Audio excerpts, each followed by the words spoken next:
Hello guys, this is B Hridya once again. അപ്പോൾ ഇന്ന് നമ്മൾ പോകുന്നത് പൂപ്പലി കാണാനാണ്. നമ്മൾ ബസ്സിൽ പോകുമ്പോൾ തന്നെ അതിൻ്റെ ടിക്കറ്റ്സ് കിട്ടി. അപ്പോൾ ഇതാണ് എൻ്റെ അമ്മ. അപ്പം ഞാനും അമ്മയുമാണ് ഇന്ന് പൂപ്പലി കാണാൻ അങ്ങ് വയനാടിലേക്ക് പോകുന്നത്. അങ്ങനെ നമ്മൾ എൻട്രിയിലെത്തി. ഇതാണ് നമ്മുടെ പൂപ്പലി 2026. അതിൻ്റെ ആ എൻട്രൻസ് എന്ന് നോക്കിയാൽ എന്ത് അടിപൊളിയായിട്ടാണ് അവർ അവിടെ ചെയ്തു വെച്ചിരിക്കുന്നത്. പിന്നെ ഇതിൻ്റെ അകത്ത് നമ്മൾ കയറിയതിന് ശേഷം കാണുന്നതാണ് പൂപ്പലി എന്ന് എഴുതിയത്. നല്ല അടിപൊളിയായിട്ട് എത്ര ഫ്ലവേഴ്സ് അവരിങ്ങനെ അടുക്കി സെറ്റ് ചെയ്തിരിക്കുന്നത്. എൻട്രൻസിൻ്റെ ലെഫ്റ്റ് സൈഡിൽ ഈ പൂക്കളം നോക്കിക്കേ, എത്ര അടിപൊളിയായിട്ടുണ്ട്. ഹാർട്ട് ഐക്കണും നെസ്റ്റും കൂടെ ആകുമ്പോൾ ഇതിൻ്റെ ഒരു ഭംഗി നോക്കിക്കേ, എന്ത് രസമുണ്ട്. ഇനിയൊരു ആർച്ചാണ്. ആർച്ച് കഴിഞ്ഞ് നമ്മൾ മുന്നോട്ട് പോകുമ്പോൾ കാണുന്നത് കുറേ പൂക്കളാണ്.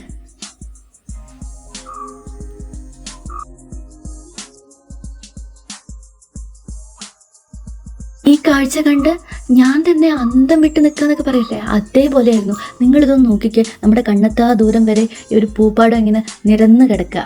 വാവ്, സൂപ്പറായിരുന്നു കേട്ടോ. ഞാനിവിടെ വന്നിട്ട് ഫസ്റ്റ് കണ്ട് അത്രയും ലോങ് ആയിട്ടുള്ളൊരു പൂപ്പാടായിരുന്നു ഇത്. അതിനുശേഷം കുറേ കണ്ടു, പക്ഷേ ഫസ്റ്റ് നമ്മൾ കാണുമ്പോൾ തന്നെ അങ്ങനെ പറഞ്ഞാൽ നമ്മളവിടെ നിന്ന് പോകില്ലേ, അങ്ങനെ ഒരു കാഴ്ചയായിരുന്നു ഇത്. അങ്ങനെ അടുത്ത ആർച്ചും കഴിഞ്ഞ് നമ്മൾ മുന്നോട്ട് നടക്കുമ്പോൾ ഈ കാണുന്ന ഈ പൂവെന്ന് നോക്കിക്കേ, എനിക്കിവിടെ വന്നതിൽ ഏറ്റവും അട്രാക്റ്റീവായിട്ട് തോന്നിയത് ഈ ഒരു പൂവാണ് കേട്ടോ. ഈ ഒരു വീഡിയോ കണ്ടാൽ മനസ്സിലാവും, ഏറ്റവും കൂടുതൽ ഞാൻ ടൈം കൊടുത്തതും ഈ ഒരു പൂവിന് വേണ്ടിയിട്ടാണ്. അത് അത്രയ്ക്ക് ഭംഗിയുണ്ട്. എന്താ പറയുക, നമുക്കിങ്ങനെ കാണുമ്പോൾ അവിടെ നിന്ന് വരാൻ തോന്നില്ല, അത്രയ്ക്ക് സൂപ്പറായിട്ടുണ്ട്. നമ്മൾ വീട്ടിലൊക്കെ ഇതൊക്കെ സെറ്റ് ചെയ്യാൻ പറ്റിയിട്ടുണ്ടെങ്കിൽ വേറെ ലെവലാവും കേട്ടോ. ഈ ഒരു ഏരിയയിൽ നിന്ന് നമ്മൾ ഫോട്ടോയും വീഡിയോ എടുത്തതിന് കണക്കില്ല. അതിൻ്റെ നടുവിലായിട്ട് ഒരു കുതിരയും കിടക്കുന്നുണ്ട്. ഡാലിയ പൂക്കൾ അങ്ങനെ വലുതായി നിന്നിട്ട് പല കളറുകൾ അടുത്തടുത്ത് സെറ്റ് ചെയ്തത് എത്ര മനോഹരമായിട്ടുണ്ട്. നല്ലൊരു കാഴ്ചയല്ലേ ഇത്. ഡാലിയയുടെ നടുവിലും ഇവരൊരു പെരുമ്പാമ്പിനെ സെറ്റ് ചെയ്തിട്ടുണ്ട്. പിന്നെ എല്ലാവരുടെയും ഫേവറേറ്റ് ആയ സൂര്യകാന്തി പാടം. ഈ ഒരു വ്യൂ നോക്കിക്കേ. Welcome to the avocado city ആ ഒരു ബോർഡുണ്ട്. അപ്പോൾ നമ്മൾ ഈ വഴിയാണ് ഇനി നടക്കുന്നത്. ഈ പൂവിൻ്റെയൊക്കെ ആ കളർ കോമ്പിനേഷൻ നോക്കിക്കേ, എന്ത് രസമല്ലേ. ഒത്തിരി വെറൈറ്റി ആയ പൂക്കൾ ഒരുമിച്ചുള്ളത് അങ്ങ് കണ്ണെത്താ ദൂരം വരെ. ആഹാ, കുറേ നേരം നമ്മൾ ഇവിടുത്തെ പൂക്കളുടെ ഭംഗി ആസ്വദിച്ചല്ലോ. ഇനി കുറച്ച് നേരം ഇവിടുത്തെ തിരക്കിൻ്റെ ഭംഗി കൂടെ ആസ്വദിക്കാം. ഇതാണ് ഇവിടുത്തെ തിരക്ക്. പക്ഷേ നിങ്ങൾ ഇത്രയും നേരം ഈ വീഡിയോയിൽ കണ്ടതിൽ എവിടെയെങ്കിലും പൂക്കൾ കാണാതെയോ അങ്ങനെ ഒരു തിരക്ക് പോലെ അനുഭവപ്പെട്ടില്ലല്ലോ. അതെ, ഇവിടെ തിരക്കുണ്ടെങ്കിലും നമുക്ക് പൂക്കൾ നല്ല വൃത്തിക്ക് കാണാൻ പറ്റുന്നുണ്ട് കേട്ടോ. നമ്മുടെ പണ്ടത്തെ നോട്ട്ബുക്കിലേക്ക് ആ ഫ്രണ്ട് പേജിലെ പൂക്കളില്ലേ, അതിൻ്റെ ഒരു ഭംഗിയാണ് കേട്ടോ ഈ ഒരു പൂവിന്. അമ്മ ഇവിടെ നിൽക്കുമ്പോൾ ഒരു പൂമ്പാറ്റയെ പോലെ ഉണ്ട് കേട്ടോ കാണാൻ. ഈ പൂവിൻ്റെ ഒക്കെ പേര് എന്താണെന്ന് പോലും എനിക്കറിയില്ല. നിങ്ങൾക്കറിയുമെങ്കിൽ കമൻറ്റ് ചെയ്യണേ. പിന്നെ കുറേ നേരം ഇവിടെ നിന്ന് ഈ പൂവിൻ്റെ ഭംഗി ആസ്വദിച്ചിട്ടാണ് നമ്മൾ അടുത്തതായി മുന്നോട്ട് നടന്നത്. മുന്നോട്ട് നടക്കുമ്പോൾ തന്നെ ജലധാരയുണ്ട്. ഈ പൂക്കളൊക്കെ സാക്ഷിയാക്കി ജലധാര ഇങ്ങനെ പൊങ്ങി വരുന്നത് നല്ല ഭംഗിയുണ്ട് കാണാൻ. അടുത്ത ആർച്ചും കഴിഞ്ഞ് മുന്നോട്ട് നടക്കുമ്പോൾ ഇവിടെ ഒരു കരടിക്കുട്ടനെ കാണുന്നുണ്ട്. ഇവൻ നല്ല ക്യൂട്ടാണ് കേട്ടോ. പിന്നെ ഈ ഒരു bright red and white combination. പിന്നെ ഈ മഞ്ഞയും ഓറഞ്ചും കളറിൽ വരുന്ന നമ്മുടെ ചെണ്ടുമല്ലിക പാടം. ഇവിടെ ഒരു കടുവയെ സെറ്റ് ചെയ്തിട്ടുണ്ട്. അതുപോലെ തന്നെ അടുത്ത് തന്നെ ഒരു കാട്ടുപോത്തിനെയും സെറ്റ് ചെയ്തിട്ടുണ്ട്. ഇവിടെ അധിക ഗാർഡനിലും എന്തെങ്കിലും ഒരു ആനിമലിനെ ഇൻക്ലൂഡ് ചെയ്യാൻ അവർ പരമാവധി ശ്രമിച്ചിട്ടുണ്ട്.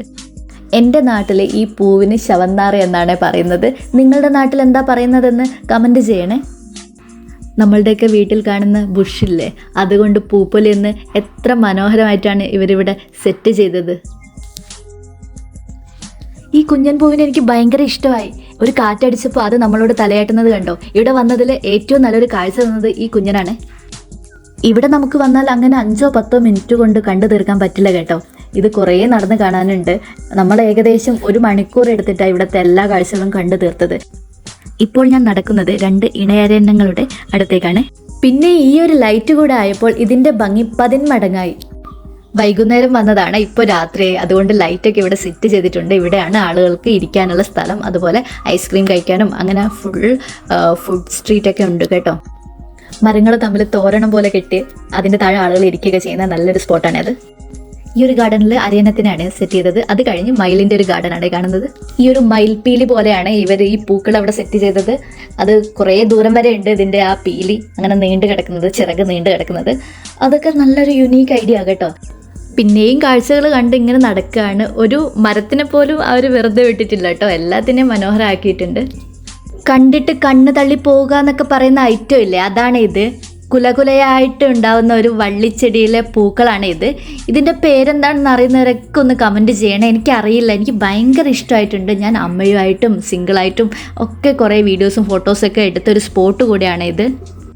ഇവിടെ വന്ന ആളുകളൊക്കെ കമൻറ്റ് ചെയ്യണേ. പിന്നെ നിങ്ങൾക്ക് ഇവിടെ വന്നിട്ട് ഏറ്റവും ഇഷ്ടപ്പെട്ട പൂ ഏതാണെന്നും കമൻറ്റ് ചെയ്യണേ. ഇവിടെ വന്നത് എന്തായാലും വേർത്താണ്, കാരണം അത്രയ്ക്ക് അടിപൊളി കാഴ്ചകളാണ് നമുക്ക് കിട്ടുന്നത്. പിന്നെ ഇവിടെ നിന്ന് പോകുമ്പോൾ നല്ല സങ്കടമുണ്ട്. നല്ലൊരു മൊമെൻ്റ് ആയിരുന്നു നമ്മളിവിടെ നിന്ന് ആസ്വദിച്ചത്. ഇനി നമ്മളിവിടെ നിന്ന് കാഴ്ചകളൊക്കെ കണ്ട് ഇവിടെ നിന്ന് മടങ്ങാൻ പോവുകയാണ്. അപ്പോൾ നമ്മളിവിടെ നിന്ന് മടങ്ങുമ്പോൾ അവസാനം കണ്ട ഒരു പൂവാണ് ഇത്. ഇതും നല്ല ഭംഗിയുണ്ട് കേട്ടോ. ഇപ്പോൾ ടൈം ഒരു രാത്രി 7:30 ആയിട്ടുണ്ട് കേട്ടോ. പിന്നെ ഇനി നമുക്ക് ഇവിടെ നിന്ന് കൽപ്പറ്റയ്ക്ക് ബസ് കിട്ടണം. അങ്ങനെ ബസ്സൊക്കെ കിട്ടിയിട്ടുണ്ട്. ഇനി നമുക്ക് കൽപ്പറ്റ എത്തി ഒരു റെസ്റ്റോറൻറ്റ് കയറിയിട്ട് എന്തെങ്കിലും കഴിക്കാം. കുറേ നേരമായി ഫുഡൊന്നും കഴിക്കാതെ നമ്മളിങ്ങനെ കാഴ്ചകളൊക്കെ കണ്ടിങ്ങനെ നടക്കുമായിരുന്നു. അപ്പോൾ അവിടെ തന്നെയുള്ളൊരു ഹോട്ടലിൽ കയറിയിട്ടുണ്ട്. അപ്പോൾ പറ്റി വിഷമം മൂത്ത് അമ്മ മാത്രമല്ല ഞാനും വിശന്നിരിക്കുകയായിരുന്നു. അപ്പോൾ നമ്മൾ ഓർഡർ ചെയ്ത നമ്മളുടെ കാന്താരി ചിക്കനും പിന്നെ പൊറോട്ടയും വന്നു. ഈ കാന്താരി ചിക്കൻ, അതിൽ കാന്താരി ആ പേര് മാത്രമേ ഉള്ളൂ കേട്ടോ. ഇതൊരു തേങ്ങാപ്പാൽ ചിക്കൻ അങ്ങനെയൊക്കെ ഇതിന് പേരിടാം. ആ ഒരു ടേസ്റ്റാണ്, പക്ഷേ നല്ല ടേസ്റ്റ് ഉണ്ട്. ഈ ഒരു ഹോട്ടലിൻ്റെ പേരെന്താണെന്ന് എനിക്കറിയില്ല. പക്ഷേ ഇവിടുത്തെ ഈ ഒരു ബാക്ക്ഗ്രൗണ്ട് ഇൻറ്റീരിയറൊക്കെ കാണുമ്പോൾ നിങ്ങൾക്ക് മനസ്സിലാവുന്നുണ്ടാവുമല്ലോ ഏതാ ഹോട്ടലിൽ നിന്ന്. അപ്പം നിങ്ങളൊന്ന് അവിടെ പോകുമ്പോൾ ഒന്ന് കഴിച്ച് നോക്കണേ. ഭയങ്കര ടേസ്റ്റ് ഉണ്ട് കേട്ടോ, എനിക്ക് ഭയങ്കര ഇഷ്ടമായി. അതുപോലെ ഇത് നല്ലൊരു ഹൈജീനുള്ള റെസ്റ്റോറൻറ്റ് കൂടെയാണ്. നമ്മൾ ഇവിടുന്ന് ഫുഡ് കഴിച്ചു. ഇനി നമ്മൾ വീട്ടിലേക്ക് പോവാണ്. വീഡിയോ ഇഷ്ടപ്പെട്ടവരെല്ലാവരും ലൈക്ക് ചെയ്യുക, ഷെയർ ചെയ്യുക, സബ്സ്ക്രൈബ് ചെയ്യുക. നമുക്ക് ഇതുപോലുള്ള വീഡിയോസുമായിട്ട് ഇനിയും കാണാം. Thanks for watching.